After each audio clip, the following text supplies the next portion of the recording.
William Wallace, el corazón valiente. William Wallace es un personaje histórico que luchó contra el rey inglés Eduardo I para defender las libertades de los escoceses.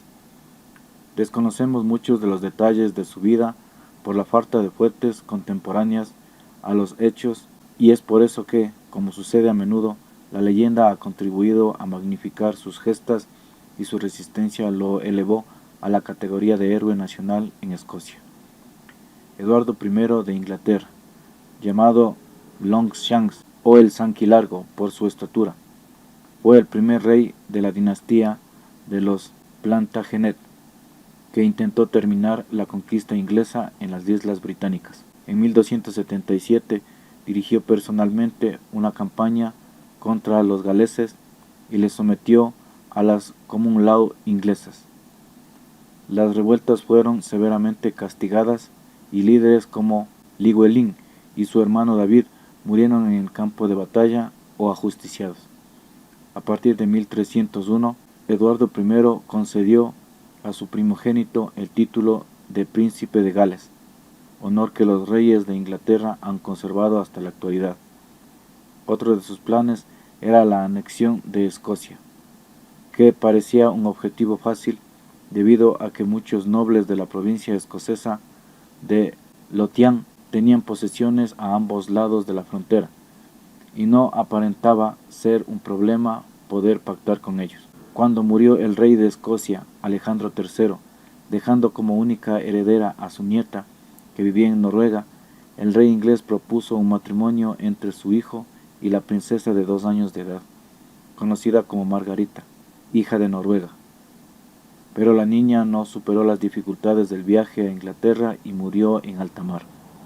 Inmediatamente, la nobleza escocesa empezó a disputarse la corona, y Eduardo I tomó partido por el candidato John Balliol, que fue coronado en la abadía escocesa de Scone. Eduardo I exigió a la nobleza escocesa que reconociera su posición de soberano, igual que en Gales. Tuvo una actitud inicial misericordiosa con sus vasallos, pero fue inflexible en la aplicación de las leyes inglesas. Tras descubrir los pactos de John Balliol con el rey Felipe IV de Francia y la negativa de aquel a prestar sus ejércitos para combatir a los franceses, Eduardo I decidió invadir Escocia. Derrotó a los escoceses en la batalla de Dunbar en 1296, apoderándose de la Piedra del Destino, la roca sagrada de Scone, donde los reyes escoceses eran coronados. El rey inglés había acabado con la oposición de los barones, pero un líder imprevisto surgió en escena, liderando la revuelta del pueblo escocés. Era William Wallace. El poema Blind Harry, o Harry el Ciego, cuenta cómo el alguacil inglés Lanark mató a la esposa de William Wallace, y éste se rebeló contra la autoridad del rey, matando al asesino de su mujer y liderando la revuelta escocesa. Lo cierto es que no hay fuentes contemporáneas de la vida de William Wallace. El poema Blind Harry es muy posterior, en la década de 1470, y es de fácil estudio de los orígenes del héroe escocés, sin más evidencias documentales. Las tropas inglesas sufrieron una espectacular y dolorosa derrota el 11 de septiembre de 1297 en la batalla del puente de Stirling.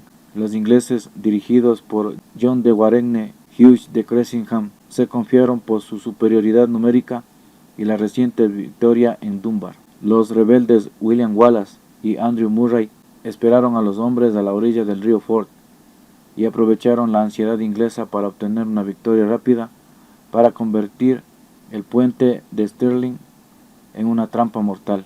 La crónica de Lanner Coast cuenta de forma legendaria cómo el cuerpo de Hugh de Cressingham fue despellejado tal como él había despellejado Escocia con sus impuestos. William Wallace utilizó las tiras de su piel para fabricar una funda para su espada, y el resto fue repartido por todo el país para informar de la derrota de los ingleses. En invierno de 1297, William Wallace dirigió sus ejércitos al norte de Inglaterra para dinamitar el prestigio del rey, Artesanos y granjeros escoceses se habían convertido en guerreros, que por 5 semanas expoliaron los territorios de Northumberland y Cumbria, sin recibir un rasguño de los ingleses. Eduardo I no estaba dispuesto a ir a la mesa de negociación con un plebeyo por la quema de 4 casas, y en marzo de 1298 volvió de Flandes para preparar una nueva invasión de Escocia y restaurar el prestigio de su corona. El rey reunió el mayor y mejor dotado ejército, con 12.000 soldados de infantería, 2.000 de caballería pesada. Esta vez lo lideraría él mismo. El 16 de mayo de 1298, Eduardo I estaba en York, pensando que la campaña sería breve. Trasladó su corte con él creyendo facilitar así la admiración de la guerra. Mantener un ejército tan grande no era sencillo. Los ingleses sufrieron problemas de intendencia y conflictos entre la infantería inglesa y galesa, que mermaron su moral. Eduardo I quería forzar a los escoceses a la batalla. Una victoria era la mejor forma de eliminar el descontento de sus vasallos, por los impuestos extraordinarios y las quintas de soldados. Wallace era consciente de que podía resistir, pero no enfrentarse cara a cara con el rey inglés, y evitó el enfrentamiento. Pero unos espías informaron a Eduardo I que Wallace se encontraba a solo 8 a 10 kilómetros y acudió a su encuentro. La batalla definitiva tuvo lugar en Falkirk en julio de 1298, y en ella William Wallace desarrolló sus dotes como estratega, creando un arma secreta contra la poderosa caballería pesada inglesa, los Chilterns, soldados con unas lanzas de más de 2 metros de altura, que tenían que frenar el avance del enemigo.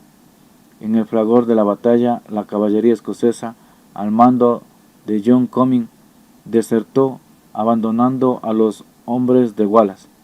Entonces Eduardo I recurrió a la táctica de los arqueros, que inundaron con una lluvia de flechas el campo de batalla, y así bien los escoceses fueron destrozados. William Wallace consiguió escapar. Wallace, decepcionado de la nobleza escocesa, se distanció de ella y viajó por Europa para defender la causa de su pueblo, hasta ser traicionado por su sirviente, que lo delató a los ingleses en agosto de 1305. Eduardo I no mostró piedad, y tras un juicio parcial en Londres lo condenó a la muerte despiadada.